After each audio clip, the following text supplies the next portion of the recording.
समोर आला की जरा माणसांची अलीकडे खूप चिडचिड होताना आपण पाहतो. कारणही आहे, इलेक्ट्रॉनिक मीडियातला म्हणजे वृत्तवाहिन्यांमधला जो वाढता प्रक्षोभकपणा आहे, भडकपणा आहे, बातम्यातलं सादरीकरण आहे किंवा अतिरंजितपणा आपल्याला दिसतो. आणि त्यामुळे सुज्ञ लोक ज्यांना या सगळ्या गोष्टी आवडत नाही, ज्यांना समतोल बातम्या हव्या असतात, त्यांची चिडचिड होते आणि त्यांचा पाहण्याचा दृष्टिकोन इलेक्ट्रॉनिक माध्यमात काम करणाऱ्या पत्रकारांकडे असा विचित्र होऊन बसलेला आहे. याला आम्ही जबाबदार आहोत. काही काळानुसार बदल झाले, ते स्वीकारले गेले पाहिजे असा एक मुद्दा मी नंतरच्या याच्यात मांडणार आहे. पण हे सगळं करत असताना मराठी वृत्त वाहिन्यांमधली मराठी ही खूप वेगानं बदलत चालली आहे. त्यावर हिंदी, इंग्रजी या दोन्ही भाषेचा खूप मोठा परिणाम आहे. पण हे सगळं होत असताना टीव्ही बातम्यांमधली भाषा, तिचा पोत, रंग, रूप खूप यात वेगानं बदल होत आहे. आणि वेगवान बातम्या देताना त्याचं सादरीकरण करत असताना खूप वेगवेगळे प्रयोग होत आहेत. अर्थात काही मुद्दे आमच्या तिघांच्या भाषणातले एकच असतील, कारण माध्यमं आमची वेगवेगळी असली तरी ज्या गोष्टीसाठी आम्हाला बोलावलं गेलं ती मूळ मराठी भाषा आहे आणि त्या संदर्भातली कळकळ ही स्पष्टपणे बोलण्यातनं दिसून येते. तर काही शब्द असे इतके वार पलटवार, त्याला प्रत्युत्तर हा शब्द आहे पण वापरत नाही, कारण तो इम्पॅक्ट संपादकाला आणायचा असतो किंवा वरिष्ठांना आणायचा असतो आणि तुम्हाला एक नाट्य प्रेक्षकांसमोर उभं करण्याच्या नादामध्ये बऱ्याचदा मराठीचा भाषेचा बलात्कार होतो. काही वेळा असे शब्द वापरले गेलेले हे चांगले वाटतात, पण त्यात भाषा ही टिकून राहते का, भाषेचं पोट टिकून राहतो का, त्याचं सौंदर्य, त्याचं महात्म्य हे टिकून राहतं का, याचा फारसा विचार होत नाही. आता अर्थातच बऱ्याचदा असं लक्षात येतं की एक लोणी सरांची पिढी, त्यानंतर राम जगताप, मी, आता या सगळ्या पिढ्या इलेक्ट्रॉनिक मीडियामध्ये किती राहिल्यात, कारण सगळी नवी माणसं आली आणि नव्या माणसांना, नव्या पत्रकारांना ही नवी भाषा अधिक रुचायला लागली, आवडायला लागली आणि त्याचे प्रयोग ते आग्रहाने करत असतात. जसं नवभारत टाइम्स मधल्या हिंदीतलं कधी कोणी वाचत असेल तर खूप इंग्रजी शब्दाचा वापर होतो. टाइम्स ऑफ इंडियाचं हिंदी वर्तमानपत्र, आणि याच वर्तमानपत्रामध्ये अत्यंत शुद्ध नीटनेटकी भाषा ही वापरली जात होती, जी जनसत्ताच्या काळातली असेल मुंबई आणि देशभर.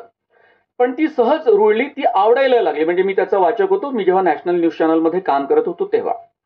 तर अशा प्रकारचे हे बदल होत गेले, वर्तमानपत्रात सुद्धा बदल होत गेले आणि ते स्वीकारार्ह.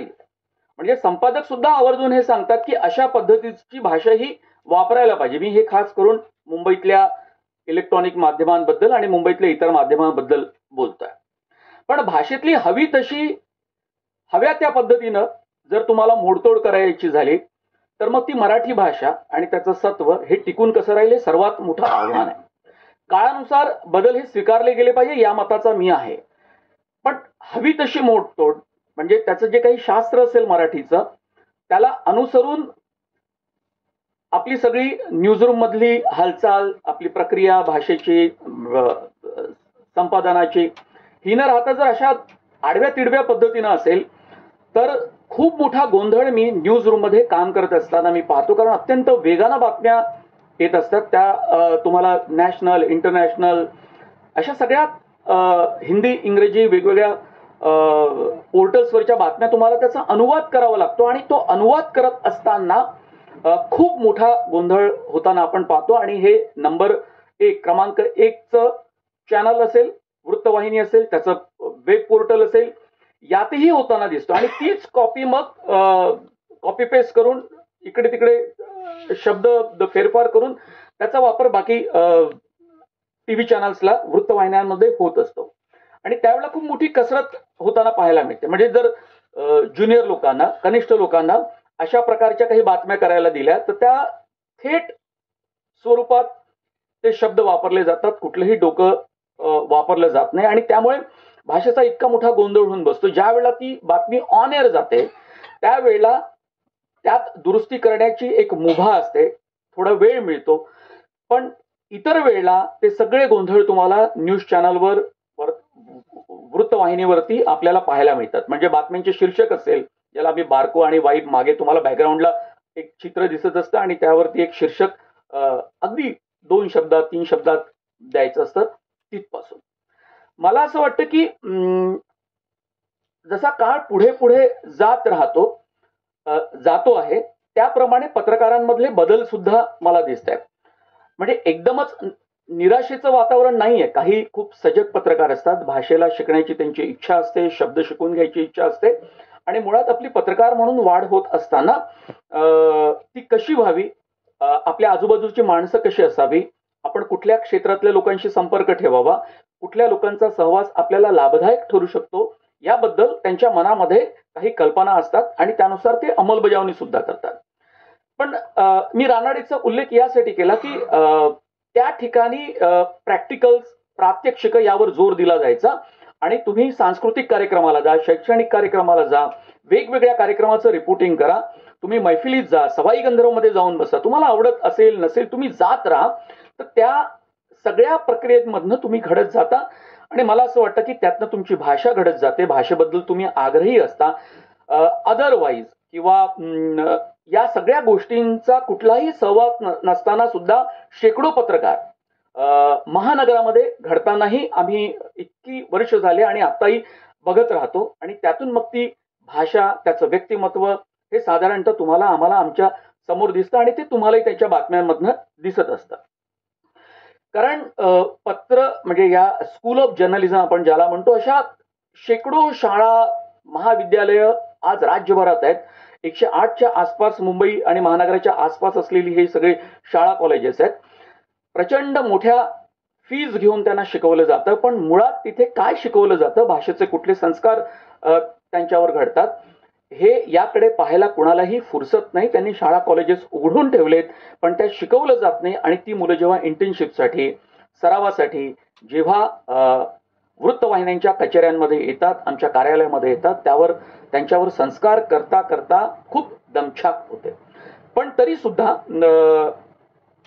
शक्य तितके प्रयत्न मी सुद्धा, माझे काही सहकारी ज्यांना याची कळकळ आहे भाषेबद्दलची किंवा मराठी वृत्तवाहिन्यांबद्दलची, साहित्याबद्दलची, सामाजिक, शैक्षणिक सगळ्या विषयाबद्दलची, तर ते सगळे प्रयत्न नेटाने करत राहतात आणि त्यांना शिकवण्याचा प्रयत्न करतात. मी तर गेली 2-2.5 वर्ष या सगळ्या मुलांना शिकवण्याचं काम करतो. तांत्रिक बाबीमध्ये तांत्रिक बाबीमध्ये जे प्रशिक्षणार्थी पत्रकार असतात त्या तांत्रिक बाबी ते शिकून घेतात, पण ज्या वेळी भाषेची वेळ येते किंवा तिला नीटपणे वापरायची वेळ येते, त्यावेळेला ते अत्यंत गोंधळलेले असतात, त्यांना ते जुळत नाही, जुळवाजुळव भाषेची होत नाही, शब्दांची मर्यादा आपल्याला स्पष्टपणे दिसते आणि मला असं वाटतं की ही आव्हानं आहेतच आणि ती खूप जास्त मोठ्या प्रमाणात आपल्या समोर येत्या काळातही निर्माण होतील. त्यामुळे वरिष्ठांनी तसे नेटाने प्रयत्न करणं हे एक सर्वात मोठं काम आहे. ते केलेही जातात. पुढच्या काळामध्ये ते किती केले जातील मला माहिती नाही, पण संपादकाच्या खालची टीम, चमू ही किती जोरकसपणे आपल्या आपल्या कार्यालयामध्ये काम करू शकेल, यावर मला असं वाटतं की आताचीही इलेक्ट्रॉनिक मीडिया आणि पुढे त्यात होणारी वाढ, या सगळ्या गोष्टी खूप अवलंबून असतील असं मला प्रकर्षानं जाणवतं. इतर चॅनल्स मधली पण परिस्थिती ही कमी जास्त प्रमाण आहे, तर मी माझ्या चॅनल मधलं सांगतोय, पण इतर चॅनल मधले सुद्धा जेव्हा वरिष्ठांशी, माझ्या मित्रांशी जेव्हा गप्पा होतात त्यावेळेला अशाच सगळ्या गोष्टी आपल्याला पाहायला मिळतात आणि खूप मेहनतीनं शिकून घेणं आणि भाषेवर संस्कार करणं, भाषा समृद्ध करणं किंवा सहज सोपी भाषा वापरणं याकडे खूपच बेशिस्तपणे पाहिलं जातं. हेही एक निरीक्षण मी नोंदवलेलं आहे. म्हणजे भाषा ही सुटसुटीत सोपी असावी, सादरीकरणात सोपी असावी, हा तर एक भाग आहेच, पण भाषेमध्ये, मराठी भाषेमध्ये, इलेक्ट्रॉनिक माध्यमांमध्ये इंग्रजी भाषेचा असा वापर केला जातो की ज्याला समर्पक शब्द असू शकतात, अनुवादित शब्द असू शकतात, कुणाची मदत घेऊन ते शब्द वापरले जाऊ शकतात, या बाबत खूप कानाडोळा केला जातो आणि म्हणून सरसकट इलेक्ट्रॉनिक मीडियामध्ये आपल्याला इंग्रजीचा, हिंदी भाषेतला खूप वापर आपल्याला पाहायला मिळतो.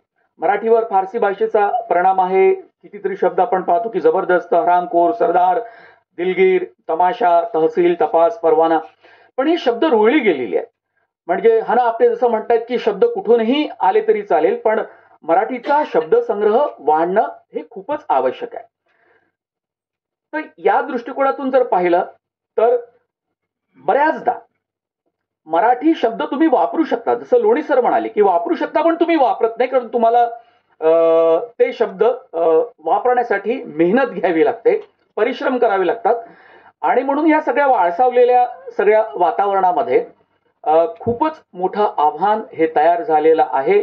त्यातले दोन मुद्दे आहे की आव्हान आहेत, काही आमची मजबुरी असते, कमी वेळामध्ये तुम्हाला प्रचंड वेगानं बातम्या द्यायच्या असतात, त्यामुळे प्रत्येक वेळेला त्याचा कीस पाडत राहणं हे शक्य होत नाही, खास करून ब्रेकिंग न्यूजच्या जमान्यामध्ये. कारण व्यवसाय आहे तो त्या पद्धतीनं सांभाळला गेला नाही तर मग तो व्यवसाय राहत नाही. आणि पत्रकारिता हा व्यवसाय झालेला इलेक्ट्रॉनिक सगळ्याच चॅनलचे मालक हे कोण आहेत हे तुम्हाला माहिती आहेत आणि ते कशा पद्धतीनं व्यवसाय करतात आणि त्यांना कशा पद्धतीनं रेव्हेन्यू हवा असतो, महसूल त्यांना गोळा करायचा असतो हेही माहिती आहे. आणि त्यानुसार काही वेगवान बदल इलेक्ट्रॉनिक माध्यमांमध्ये झाले, आपण तेही पाहतो.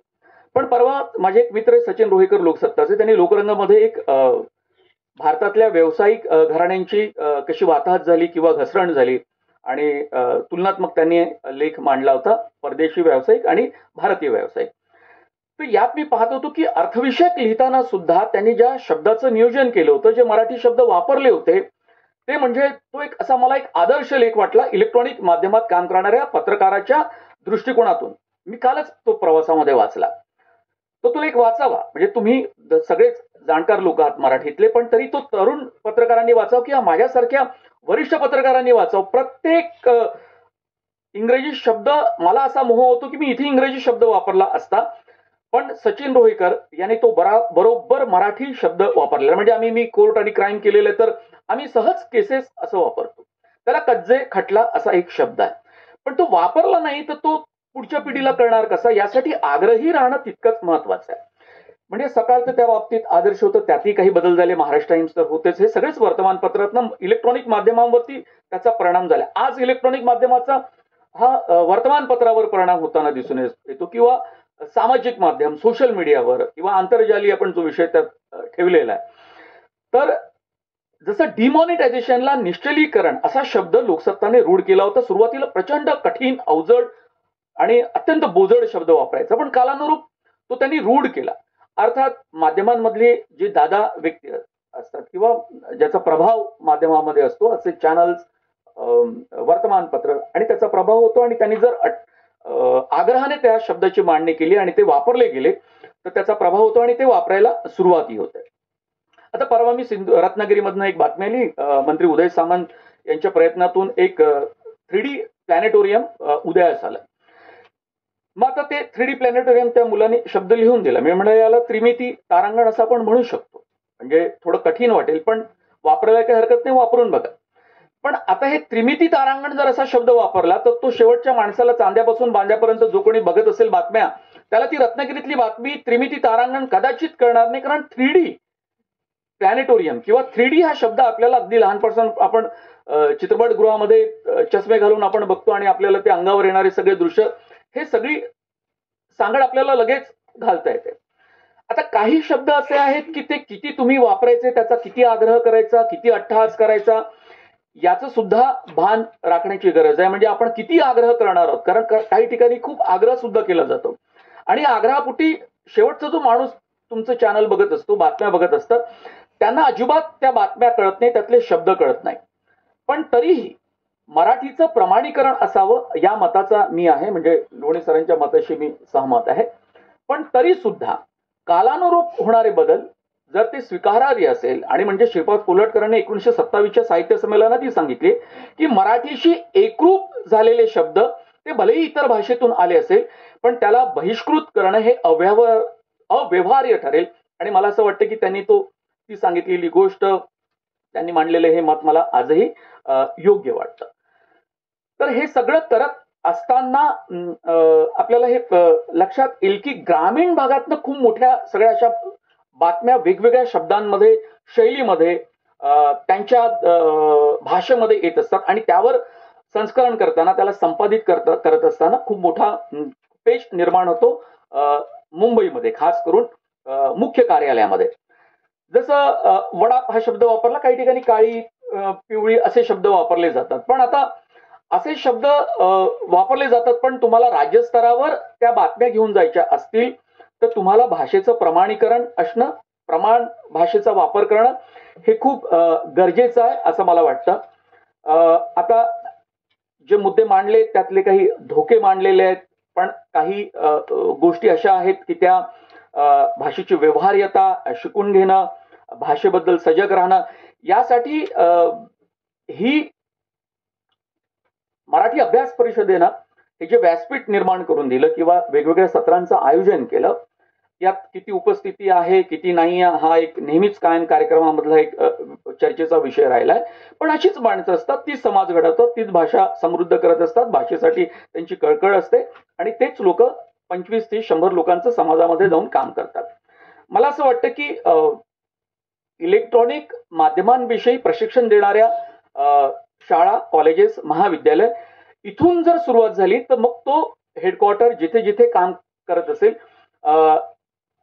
तिथपर्यंतचा तो असा बदल घडू शकतो आणि नंतर मग ते खूप काही कठीण काम राहणार नाही. प्रत्यक्ष काम करत असताना हीच मुलं त्याच भाषेत शिकत असतात, 1-2 लाख रुपयाचं प्रशिक्षण घेऊन येतात, मग तिथे इंटर्नशिप करतात, एक त्याला तांत्रिक बाबी येत असतात म्हणून आम्ही त्याची निवड करतो आणि मग भाषेमधली बोंब आपल्याला तिथे पाहायला मिळते किंवा काही मुलांची भाषा ही खूप चांगली असते. पण याही पेक्षा जास्त सादरीकरणातली जी भाषा, म्हणजे ही लिखित स्वरूपातल्या भाषेतले धोके, आव्हानं, त्यातले काय बदल होत असतील हे मी मांडलं.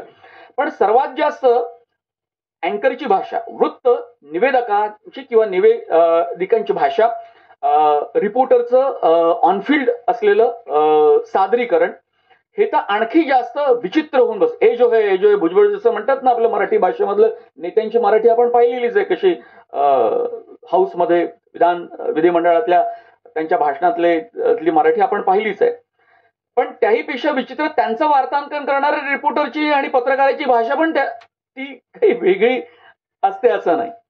कारण ज्याला मराठी कळते, ज्याला मराठी उमजते किंवा ज्याला आणखी त्यातलं ज्ञान आहे ते सातत्यानं या सगळ्या गोष्टींची चिरफाड करतात. म्हणजे माझा रिपोर्टर जर मला पडद्यावरती स्क्रीनवरती दिसला माझ्या चॅनलवरती तर मला लगेच लक्षात येतं किंवा माझ्या निवेदनातनं काही चुका झाल्या तर माझ्या वरिष्ठांना कळतं, आपण ती लगेच दुरुस्त करून घेण्याचा प्रयत्न करतो.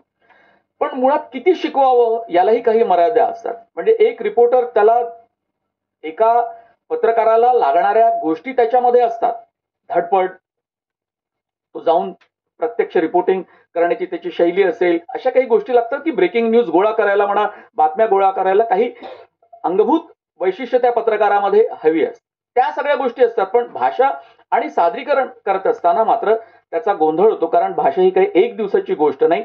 शाळा, महाविद्यालयापासून तो पत्रकारितेच्या शाळेत येई असतो आणि नंतर तो पुढे नोकरीपर्यंत असा सगळा मोठा एक प्रवास असतो. आणि तो सगळा करत असताना मला असं वाटतं की बहुतांश इलेक्ट्रॉनिक माध्यमातल्या पत्रकारांची खूप गोची होऊन जाते आणि मग ते आडात नाही तर पोहरत कुठून येणार अशा पद्धतीनं आम्ही चिडून त्यांच्याविषयी बोलतही असतो. या सगळ्या गोष्टी आहे. पण गांभीर्यानं मला असं वाटतं की मंथन चिंतन किती होतं याबद्दल मी साशंक आहे. कारण असं काही होताना पाहत नाही. आपापले सगळे लोक आपापल्या स्तरावरती प्रयत्न करतात, आपापल्या चॅनलच्या पातळीवरती प्रयत्न करत असतात. पण मराठी भाषा इलेक्ट्रॉनिक माध्यमातली वापरली जाणारी किंवा कुठल्याही माध्यमातली, तर याविषयी खूप काळजीनं चिंतन झालं पाहिजे, मंथन झालं पाहिजे. कारण त्यातूनच भाषा ही अधिक नीट चांगली होईल, ती प्रवाही राहील, नवे काही बदल हे स्वीकारले जातील. पण ते स्वीकारत असताना त्यावरही चिंतन नीट झालं पाहिजे, सामूहिकरित्या झालं पाहिजे. तर ती एक त्या भाषेचं नीट प्रमाणीकरण होईल. कदाचित त्या चॅनल पुरती होईल, त्याची एक पॉलिसी ठरेल, त्याची एक स्टाईल शीट असेल जशी सकाळची पूर्वी असायची. आणि मग त्यानुसार सर्व त्या कचेरीत काम करणारे, कार्यालयात काम करणारे सगळे ती भाषा वापरायला जातील, प्रमाणबद्ध भाषा. आणि मग ती स्क्रीनवर येईल आणि स्क्रीनवर आल्यानंतर त्याचा प्रचार प्रसार होईल आणि त्या चॅनलमध्ये काम करणारे राज्यातल्या सगळ्या पत्रकारांना ती भाषा कळू शकेल आणि त्याचा प्रभाव इतर लोकांवर होईल. आणि असं सगळं करत करत महाराष्ट्रातली माध्यमातली भाषा ही चांगली होईल, समृद्ध होईल, नवे बदल स्वीकारले जातील, त्यावर ही चर्चा होईल आणि नव्या बदलाचं स्वागतही केलं जाईल. अन्यथा खूप वेगवेगळे धोके वेगवेगळ्या पातळीवरती निर्माण होतील आणि त्यातून खूप मोठा गोंधळ जो दिसतोय आता तो आणखी वाढत जाईल. पण आपण एक सूट दिली पाहिजे महाराष्ट्रात इलेक्ट्रॉनिक माध्यमामध्ये वेगवेगळ्या विभागात काम करणार म्हणजे कोल्हापूर, सोलापूर, विदर्भ, तर ती बोलताना त्याच्या बोलीभाषेमध्ये आपण प्रमाणबद्ध मराठी भाषा असेल याचा आग्रह करू शकत नाही. ती सूट त्याला दिली गेली पाहिजे, कारण त्यावरही आक्षेप घेतले जातात, कारण तो इतकं आयुष्य त्याने सगळं त्या विभागात काढलेलं असतं. तर ती भाषा, ती लहेजा, ती काही सोलापूर कडली भाषा अत्यंत वेगळी, कोल्हापुरातली भाषा अत्यंत, वैदर्भीय भाषा अत्यंत वेगळी असते. तर ते त्याच्या बोलीभाषेत येऊ दे, पण ज्या वेळेला तुम्हाला शब्द लिहायचे, ज्या वेळेला बातमीची मांडणी करायची आहे, ज्या वेळेला तुम्हाला काही छान फीचर करायचं इलेक्ट्रॉनिक माध्यमासाठी, आपल्या चॅनलसाठी, त्यावेळेला मात्र सहज सुलभ अशी नीट मराठी भाषा, प्रमाणबद्ध मराठी भाषा ही वापरली गेली पाहिजे.